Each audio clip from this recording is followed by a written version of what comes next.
Hello, नमस्कार, good morning, जय हिंद। स्वागत है एक बार फिर से आपके अपने यूट्यूब चैनल पे, आपके अपने क्लासेस में। मैं सुधीर फिर से उपस्थित हूँ आपके लिए बहुत ही महत्वपूर्ण 10 प्रश्नों के सेट के साथ। और आज का आपका ये सेशन जो है स्पेशल बैच है आर्मी और ये स्टैटिक जीके का सेशन है। तो दोस्तों सेशन को स्टार्ट करेंगे, बहुत इंपॉर्टेंट सेशन होने वाला है। उससे पहले आपसे रिक्वेस्ट करूंगा, चैनल पे पहली बार है तो चैनल को सब्सक्राइब कीजिएगा, बेल आइकन को प्रेस कीजिएगा ताकि हमारे नए वीडियोज़ के नोटिफिकेशन आपको मिलते रहें। दोस्तों ये सेशन आपको पसंद आएगा तो लाइक, कमेंट और शेयर भी ज़रूर कीजिएगा। आपका एक लाइक, एक कमेंट और एक शेयर हमारे लिए हौसला दोगुना करता है। हम आपके लिए नए वीडियोस लेकर के आते हैं। तो चलिए सेशन को स्टार्ट करते हैं बिना देर किए। और आज के दिन का आपका पहला प्रश्न आपकी स्क्रीन पे ये रहा। निम्नलिखित युग्मों में से कौन सा सही सुमेलित नहीं है? और ऑप्शन ए बछेंद्री पाल पर्वतरोही, बी बिंदेश्वरी पाठक समाज सेवक, सी गिरिराज किशोर साहित्यकार और डी सुंदरलाल बहुगुणा संगीतकार। दोस्तों बहुत ही शानदार प्रश्न है, बहुत ही इंपॉर्टेंट प्रश्न है। सोच समझ के आंसर दीजिएगा। कमेंट बॉक्स में हमें बताइएगा आपके 10 में से कितने प्रश्न बन रहे हैं।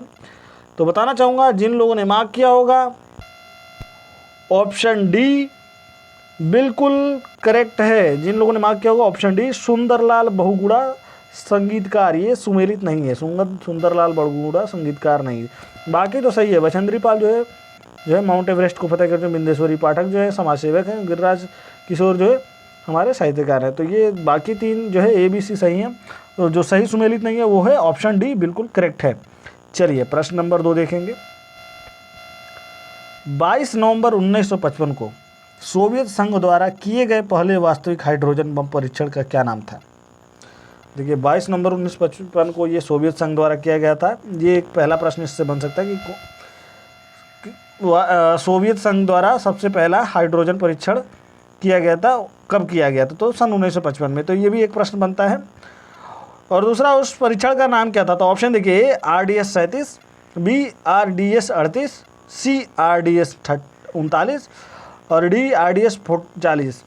दोबारा पढ़ देता हूँ। 22 नवंबर 1955 को सोवियत संघ द्वारा किए गए पहले वास्तविक हाइड्रोजन बम परीक्षण का क्या नाम था? और option A RDS 37, option B RDS 38, option C RDS 39 और ऑप्शन डी RDS 40। तो दोस्तों बताना चाहूँगा जिन लोगों ने मार्क किया होगा ऑप्शन ए बिल्कुल करेक्ट है। इसका इस हाइड्रोजन बम परीक्षण का नाम था RDS 37। बहुत ही शानदार प्रश्न है ये। चलिए प्रश्न नंबर 3 देखेंगे। आइकॉन कैसे कमांड होते हैं बताएं दोस्तों, कंप्यूटर विशेषज्ञ बताएंगे फटाफट। आइकॉन कैसे कमांड होते हैं? ऑप्शन ए टंकित, ऑप्शन बी मौखिक, ऑप्शन सी मूर्ति, ऑप्शन डी काल्पनिक। तो जिन लोगों ने मार्क किया होगा ऑप्शन सी बिल्कुल करेक्ट है, ये मूर्ति है। आइकॉन कमांड जो है होते हैं। प्रश्न नंबर 4 देखेंगे। इंटरपोल का मुख्यालय कहाँ है?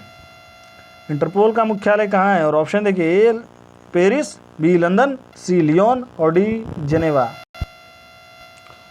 तो दोस्तों बताना चाहूँगा ये इंटरपोल का मुख्यालय जो है ऑप्शन सी जिन लोगों ने मार्क किया होगा बिल्कुल करेक्ट है, लियोन।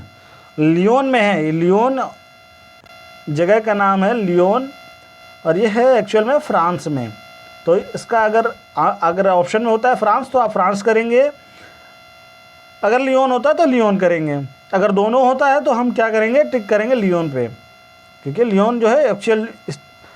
और ये जो है ये सन 1923 में फाउंड की गई थी, यानी इस्टेब्लिश की गई थी सितंबर 1923 में। किसने? और इसके जो प्रेसिडेंट हैं, करंट प्रेसिडेंट जो हैं वो हैं किम जोंग यांग। किम जोंग यांग। और दोस्तों इसके जो फाउंडर हैं वो हैं जोहानस स्कोबलर।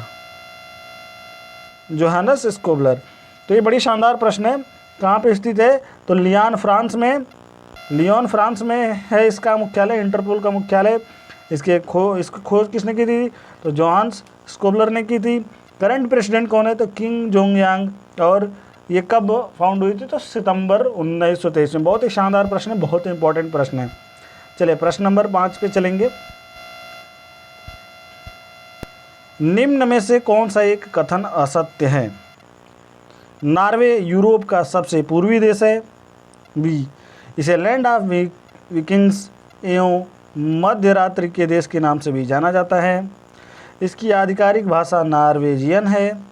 उपरोक्त में से कोई नहीं। तो दोस्तों बताना चाहूँगा, जिन लोगों ने मार्क किया होगा ऑप्शन डी बिल्कुल करेक्ट है, उपरोक्त में से कोई नहीं। यानी कि प्रश्न पूछ रहा है कौन सा कथन असत्य है, यानी कोई भी कथन असत्य नहीं है। ये सही है, सही है, सही है, तीनों कथन सत्य हैं।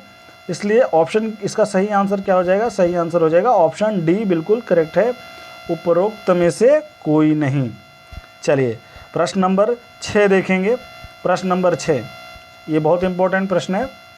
नेशनल बुक ट्रस्ट इंडिया शिक्षा, विज्ञान और साहित्य की उच्च रचनाओं का प्रकाशन करती है।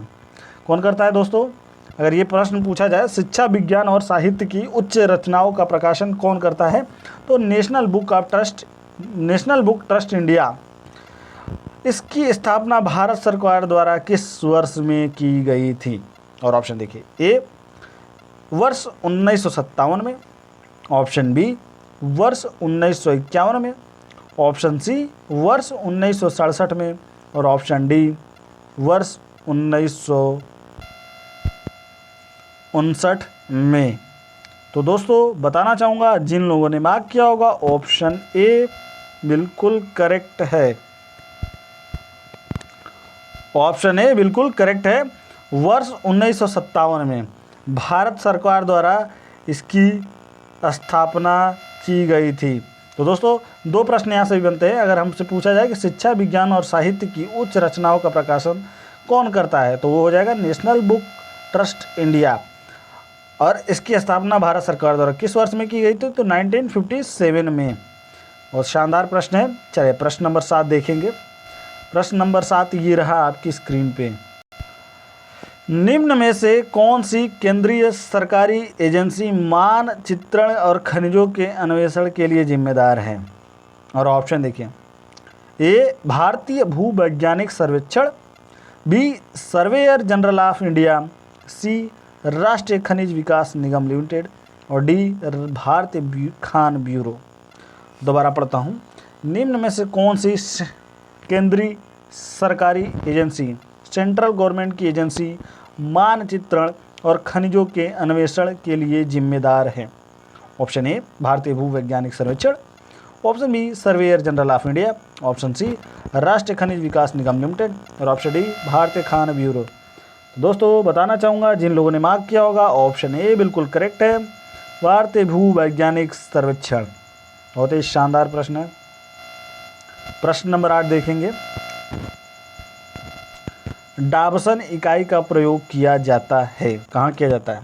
और ऑप्शन देखिए, ए पृथ्वी की मोटाई नापने में, बी हीरे की कठोरता नापने में, सी शोर की मापन में, शोर यानी कि नॉइज, और डी ओजोन परत की मोटाई नापने में। दोस्तों ये बहुत इंपॉर्टेंट प्रश्न है, क्योंकि ये ओजोन परत की मोटाई को नापने से हैं। ओजोन परत से क्वेश्चन आते रहते हैं प्रश्न में। तो डाबसन की इकाई का प्रयोग कहाँ किया जाता है, तो ओजोन परत की मोटाई नापने में। इसलिए जिन लोगों ने मार्क किया होगा ऑप्शन डी बिल्कुल करेक्ट है, बिल्कुल करेक्ट है। चलिए प्रश्न नंबर 9 देखेंगे।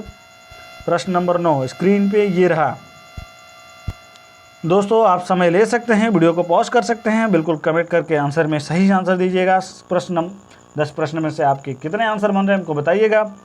प्रश्न नंबर 9 देखिए, उस पेशेवर भारतीय बास्केटबॉल खिलाड़ी का नाम बताइए जो नेशनल बास्केटबॉल एसोसिएशन में शामिल होने वाले पहले भारतीय हैं।